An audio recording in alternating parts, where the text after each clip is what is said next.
తెలంగాణలో ఒకటే ఉంది పుణ్యక్షేత్రం, ఒకటి స్వయంభూ వెలిసింది.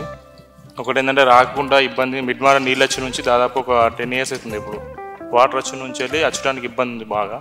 అంటే ఈ అంతకుముందు ఇక్కడ మా లోకల్ వాళ్ళు పడవలు తీసుకొచ్చి ఒక 3 years అవుతుంది అచ్చు పోవుడు, పూజలు చేసుడు. ఓన్లీ ఇది గురు పౌర్ణమికి మాత్రమే పడవతోనే సౌకర్యం ఉంది, నార్మల్గా అయితే ఏం లేదు.